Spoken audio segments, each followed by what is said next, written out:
اکثر نکاح کے ٹائم لڑکی کی طرف سے جو ولی لڑکی کی رائے لینے کے لیے اندر جاتے ہیں وہ نامحرم ہوتے ہیں. مثلاً کسی بھی ماموں بہنوئی وغیرہ جو عمر میں بڑے ہوتے ہیں بھیج دیے جاتے ہیں. یہ بہت بڑی بے شرمی ہے. آج کل نامحرم کو لڑکی کا ولی بنایا جاتا ہے. بہنوئی جا رہا ہے اس دلہن سے وہ کیا لگتا ہے بھائی, وہ سالی سے کیوں پوچھ رہا ہے جا کے, کیوں؟ وہ دلہن بنی ہوئی بیٹھی ہے, اس کا کیا لگتا ہے جو اس کے پاس جا رہا ہے؟ کزن پوچھ رہا ہے جا کے, کبھی بہنوئی پوچھ رہا ہے, کبھی سالہ پوچھ رہا ہے. سالہ کسے کہتے ہیں؟ بیوی. وہ تو پوچھ نہیں سکتا نا, عورت کا سالہ تو ہوتا نہیں ہے, تو بہنوئی ہی ہو سکتا ہے. تو جیٹھ پوچھ رہا ہے, دیور پوچھ رہا ہے, یعنی آپ کی بیوی کا دیور آپ کی بہن سے جا کے پوچھ رہا ہے. آپ کا دیور, ابے کیا ہو گیا, یعنی آپ کی بیوی کا دیور. بہرحال چھوڑیں کون پوچھ رہا ہے, نامحرم پوچھ رہا ہے. یہ رشتوں میں بہت کنفیوز ہو جاتا ہوں. جٹھانی اور دیورانی اور جٹھانے ٹائپ کی چیزیں سمجھ میں آج تک آئی نہیں ہیں. تو مجھے لوگ بتا رہے ہوتے ہیں نا کہ وہ فلانے کے جیٹ ہے, تو میں بھائی وہ کیا ہے سیدھا سیدھا بتا دے, شوہر کا بھائی ہے بس یہ بتا دو. تو نامحرم اس موقع پر عورت کے پاس جائے غلط ہے. جائے کون؟ کوئی بھی نہیں جائے. جب شادی ہو رہی ہے بچی کی تو باپ نے بیٹی کو پہلے بتایا ہوگا نا کہ تمہاری یہاں شادی کر رہے ہیں, تو بیٹی نے رضا کا اظہار کر دیا, بس ختم ہو گئی بات. باپ ولی ہے, نیچرل ولی ہے باپ, قدرت نے اس کو ولی بنا دیا ہے. باپ نہیں ہے تو دادا ولی ہے, دادا نہیں ہے تو بھائی ولی ہے, یہ خود بخود بنے ہوئے ہیں. تو ان کو یہ پتا ہے کہ بچی راضی ہے, تو انہوں نے پوچھ لیا, وہ خاموش رہی, خاموشی اجازت ہے. بھائی منع کرنا تھا تو منع کر دیتی, اگر خاموش ہے تو اس کی علامت ہے کہ وہ کیا ہے, راضی ہے. اب دیکھو شریعت نے اس کو بولنے کا بھی حکم نہیں دیا کہ بولے قبول ہے, اس لیے کہ حیا آتی ہے عورت کو. باپ اور بھائیوں کے سامنے شرم آتی ہے, تو بہنوئی کے سامنے تو اور زیادہ نہیں آئے گی. اب شرم ہی مارکیٹ میں شارٹ ہو جائے تو اس کا کیا کرے پھر انسان. یہ تو وہ ان لوگوں کو مسائل سمجھ میں آئیں گے جو ذرا حیا اور شرم کے سمجھتے ہیں. تو باپ اور بھائی کو سامنے اظہار کرتے ہوئے لڑکی کو شرم آتی ہے, تو اسلام نے کہا کہ اس سے بولنے پر مجبور مت کرو, بس خاموش رہ گئی تو اس کی علامت ہے کہ یہ راضی ہے. منع کرنا ہوتا تو منہ سے بول دیتی, بھائی نہیں ابا کیا کر رہے ہو میرے ساتھ, یہ سیٹنگ کہیں اور چل رہی ہے, شادی آپ کہیں اور کر رہے ہو, یہ کیا مذاق ہے. تو جو ہے نا وہ صاف بول دیتی. تو باپ ہے وہ قدرتی ولی ہے, تو جب وہ آئے گا تو بس وہ نکاح, جو قاضی صاحب ہیں ان سے پوچھیں گے, بھئی آپ مجھے اجازت دیتے ہیں کہ آپ کی بچی کا نکاح فلاں جگہ کر دوں؟ بھئی اجازت ہے. تو وہ امام صاحب یا قاضی وہ وکیل بن جاتا ہے, ان کی پرمیشن ادھر ٹرانسفر ہو گئی ہے, اب وہ نکاح پڑھائے گا, ہو جائے گا. تو اس تکلف کی ضرورت نہیں ہے. تو پھر دو آدمیوں کو بھی لے کے جا رہے ہوتے ہیں ساتھ میں, تو یہ سب تکلفات ہیں. ہاں ایک رجسٹریشن کے لیے جو حکومت کے لوازمات ہیں وہ تو ڈاکومنٹیشن ہے نا, وہ ایک الگ چیز ہے. لوگ گواہوں کے لیے بڑے پریشان ہوتے ہیں, کس کو گواہ بنائے. بھائی جب نکاح ہو رہا ہوتا ہے جو جتنے لوگ ہوتے ہیں وہ سارے گواہ ہوتے ہیں. یہ تو ڈاکومنٹیشن کے تکلفات ہیں کہ دو بندوں کے نام ڈالے جائیں شناختی کارڈ کے عین مطابق. اب قاضی لوگ کیا کر رہے ہوتے ہیں, وہ نکاح پڑھاتے ہوئے ان گواہوں کے نام بھی لے رہے ہوتے ہیں. برو ایک تو پرانی اردو استعمال کرتے ہیں, میں اتنے مہر میں ان طلب سکہ رائج الوقت.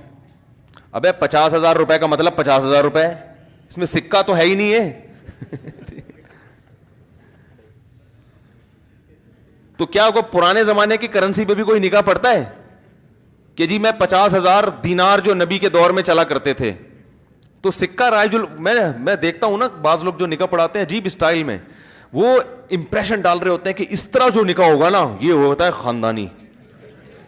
اور لوگ بھی ڈر جاتے ہیں کہ یار نکاح پڑھانا بڑا مشکل کام ہے, یہ تو کسی پروفیشنل آدمی سے ہی پڑھوانا چاہیے. نکاح پڑھانا دنیا کا سب سے آسان کام,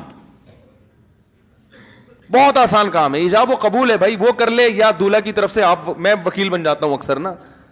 بھائی لڑکی والوں سے میں پوچھتا ہوں مجھے اجازت دے دو, کہتے ہیں اجازت ہے. تو اب میں لڑکی کا وکیل میں بن گیا, تو میں کہتا ہوں بھائی میں نے فلانی لڑکی کا نکاح آپ سے کرا دیا, ہو گیا, میں قبول کیا, ہو گیا. یہ سارے گواہ موجود ہیں نا, مہر کا زبان سے تذکرہ ہو جائے, اتنے مہر میں اتنے روپے, اتنے ڈالر, اتنے ریال, اتنے درہم, ٹھیک ہے نا. اور جس ملک میں بیٹھے ہیں اسی ملک کی کرنسی. مجھے بھائی ایک بات بتاؤ, آپ جب پیاز خریدنے جاتے ہو, وہ کہتا ہے بھائی کتنے روپے کلو, آپ پوچھتے ہو نا کتنے روپے کلو, وہ کہتا ہے جی 50 روپے سکہ رائج الوقت کے مطابق. اچھا بھائی ٹماٹر کیسے دے رہا ہے, 60 روپے سکہ رائج الوقت, روبرو گواہان کے. آپ خریدو گے ٹماٹر؟ بولو کہ بھائی تیری تو اپنی سیٹنگ کیا ہے, آؤٹ ہے. ابے تو سیدھا سیدھا بتا 50 روپے کلو ہے یار, ہم پاکستان میں کراچی میں ہیں تو روپے ہی ہوں گے نا. تو نکاح میں نا عجیب ٹوپی ڈرامے چل رہے ہیں. روبرو, مجھے تو پورے الفاظ بھی یاد نہیں ہوتے, ایسے نکاح پڑھایا جاتا ہے کہ بھائی میں نے فلانی, ایک صاحب تو نکاح پڑھا رہے تھے, لڑکی کا نام لیا انہوں نے, فرض کرے زینب نام تھا لڑکی کا, زینب بنت فلاں, اور اس گھر میں اس نام کی کوئی دوسری لڑکی موجود نہیں ہے.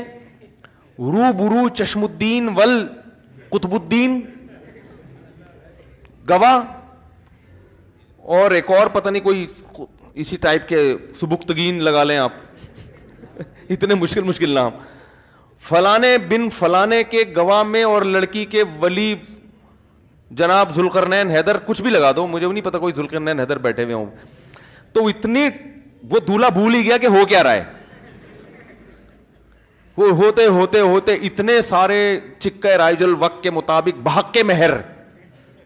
بحق مہر سکہ رائج الوقت کے مطابق میں نے آپ کے نکاح میں دی, کیا آپ نے قبول کی؟ ابے کیا جج عدالت لگی ہوئی ہے کیا, اس سے قتل اگلوا رہے ہو؟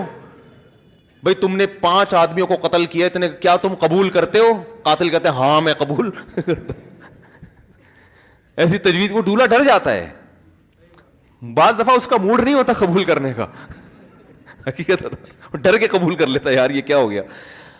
تو وہ اتنا جا کے نا دولہا بھول ہی جاتا ہے کہ ہو کیا رہا ہے یہ, بس اس کو آخر میں پتا ہوتا ہے میں نے کیا بولنا ہے, قبول ہے. پھر 3 دفعہ قبولواتے ہیں, پوری گردان کر کے نا, پھر دوبارہ سے بسم اللہ, پھر دوبارہ سے سٹارٹ کریں گے. سکہ راج الوقت بحق مہر بعیوض, یہ بھی ایک لفظ آتا ہے درمیان میں, بعیوض. بھائی جب ٹماٹر خریدتے ہو تو یہ کہتے ہو یہ ٹماٹر کتنے روپے کلو بعیوض کے دیے ہیں آپ نے, بھائی کتنے کا دے گا یہ بتا بولتے ہیں نا. تو نکاح بھی آسان ہے بھائی, فلانی خاتون کا میں نے اتنے مہر میں آپ سے نکاح کر دیا, بھائی قبول ہے, آپ بولو ہاں بھائی قبول ہے, ختم. وہ ہے نا ایک لکھنؤ کا آیا, لکھنؤ کے لوگ بڑے اردو خاندانی ہوتی ہے نا, وہ آیا کراچی میں یا کہیں پنجاب میں گیا, پنجاب میں, تو وہاں کیلے بک رہے تھے. کہتے ہیں آپ کیلے عددن دیتے ہیں یا وزنن, یعنی وزن کے ذریعے دیتے ہیں تول کے, یا یہاں عدد گن کے دیے جاتے ہیں. تو بھائی جان اب سبزی والے سے پوچھ رہا ہے, وہ پھل والے سے, ریڑی والے سے, لکھنؤ کا, کہہ رہے آپ کے ہاں کیلے عددن بکتے ہیں یا وزنن. اس کو کیا سمجھ, کہہ رہے پتہ نہیں عددن وزن, دنادن بکتے ہیں, دنادن لینا لو ورنہ نکلو یہاں سے. کہہ رہے ہمارے یہاں کیلا, وہ 3-4 دفعہ اس نے پوچھا نا, وہ سبزی والا منہ دیکھ رہا ہے اس لکھنؤ والے کا, بھائی تو بول کیا رہا ہے؟ وہ کہہ رہا ہے بھائی میں آپ سے پوچھ رہا ہوں آپ کے ہاں کیلے عددن بکتے ہیں یا وزنن. پھر وہ کیا بولے, کہہ رہا ہے بھائی میں پوچھ رہا ہوں عددن بکتے ہیں یا وزنن. تو وہ پھر جھنجلا کے بولتا ہے دنادن بکتے ہیں, دنادن, صبح و شام بکتا ہے مال, لینا ہے لو نکلو یہاں سے. تو ایسے ہی نکاح ایسا ٹیکنیکل طریقے سے پڑھایا جاتا ہے, بحق مہر, پتہ نہیں اور بھی کچھ الفاظ ہیں مجھے تو یاد ہی نہیں ہوتے. تو نکاح پڑھانا دنیا کا آسان ترین کام ہے. ہاں سوال پیدا ہوتا ہے اب اتنا آسان ہے تو پھر مولوی صاحب سے کیوں پڑھواتے ہیں لوگ, فلانے سے جو ہے وہ خود ہی پڑھ لے. تو ایک کام تمیز سے اچھا لگتا ہے, خطبہ بھی ہوتا ہے اس سے پہلے. تو علماء نے لکھا ہے کہ نکاح کسی نیک آدمی سے پڑھوانا چاہیے, جس کو آپ نیک سمجھتے ہوں. ضروری نہیں کہ ہم نیک ہوں, لیکن جس کو آپ نیک سمجھتے ہوں. تو اسی طرح مساجد کے ائمہ کرام ہیں, علماء ہیں, بزرگان دین ہیں. رسول اللہ صلی اللہ علیہ وسلم نکاح پڑھانے سے پہلے خطبہ پڑھا کرتے تھے. تو خطبہ چونکہ علماء زیادہ اچھے طریقے سے پڑھ لیتے ہیں, لیکن خطبہ بھی ضروری نہیں ہے. نکاح تو ایجاب و قبول کا نام ہے, گواہوں کی موجودگی میں ایجاب و قبول, بس ختم. تو خطبہ پڑھنا افضل ہے, سنت ہے. کیوں افضل ہے؟ اس کی بڑی وجہ ہے کہ خطبہ جمعے کی نماز سے پہلے ہوتا ہے, عید کی نماز سے پہلے ہوتا ہے. تو بڑی عبادتوں سے پہلے, حج میں خطبہ اللہ نے رکھا ہے نا, حج میں خطبہ ہوتا ہے. تو نکاح سے پہلے خطبہ رکھ کے شریعت نے یہ بتا دیا کہ حج, عید, جمعے کی نماز کی طرح بھی یہ عمل بھی مقدس عبادت ہے. سمجھ رہے ہو کہ نہیں سمجھ رہے؟ تو اس لیے کر لیا کرو یہ والی عبادت, اس کو ایک مقدس رنگ ڈالنے کے لیے, کہ یہ کوئی خواہشات نفسانیہ کا نام نہیں ہے, یہ محض ایک انٹرٹینمنٹ نہیں ہے. یہ کیا ہے؟ اسلام میں نکاح کرنا ایک مقدس عمل ہے, مقدس عبادت ہے. تو عبادت سمجھ کے کیا کرو یہ کام, اور کیا بھی کرو, کیونکہ عبادت کرنے کی چیز ہے, بچنے کی چیز نہیں ہے. سمجھ رہے ہیں کہ نہیں سمجھ رہے؟ تو یہ ہے کہ لڑکی کا ولی خود بخود اس کا باپ ہوتا ہے, باپ نہیں ہے تو دادا ہے, دادا نہیں ہے تو بھائی ہیں, وہ خود بخود ولی ہیں, اللہ نے بنایا ان کو. چلے بھائی پڑھ لیتے ہیں, نکاح بہت ہو گئی. دولہا بھائی نکاح نامہ تو دو یار, مجھے نام تو لینا ضروری ہے نا.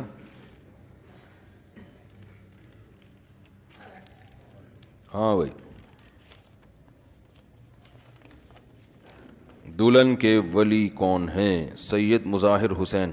آپ ہیں, آپ نے اجازت دی ہے مجھے جی. محمد ابراہیم کا نکاح حنا تہنیت نام ہے, تہنیت, حنا تہنیت سے اجازت ہے. کتنا مہر ہے؟ 50,000 مہر. الحمد للہ نحمده ونستعینه ونستغفره ونؤمن به ونتوکل علیہ ونعوذ باللہ من شرور انفسنا ومن سیئات اعمالنا من يهده الله فلا مضل له ومن يضلل فلا هادي له ونشهد ان لا اله الا الله وحده لا شريك له ونشهد ان محمدا عبده ورسوله صلی اللہ تعالی علیہ وعلى آلہ واصحابہ وبارک وسلم تسلیما کثیرا کثیرا. اما بعد فاعوذ باللہ من الشیطان الرجیم. بسم اللہ الرحمن الرحیم. يا أيها الناس اتقوا ربكم الذي خلقكم من نفس واحدة وخلق منها زوجها وبث منهما رجالا كثيرا ونساء واتقوا الله الذي تساءلون به والأرحام إن الله كان عليكم رقيبا. وقال تعالى يا أيها الذين آمنوا اتقوا الله وقولوا قولا سديدا يصلح لكم أعمالكم ويغفر لكم ذنوبكم ومن يطع الله ورسوله فقد فاز فوزا عظيما. وقال النبي صلى الله عليه وسلم النكاح من سنتي وقال فمن رغب عن سنتي فليس مني. وقال النبي صلى الله عليه وسلم تزوجوا الودود الولود فإني مباهي بكم الأمم. وقال النبي صلى الله عليه وسلم تزوجوا ولا تكونوا كرهبان النصارى. جناب محمد ابراہیم بل محمد اسلم, میں نے 50,000 روپے مہر کے عوض میں آپ کا نکاح حنا تہنیہ بنت سید اطہر حسین سے کیا. آپ نے قبول کیا؟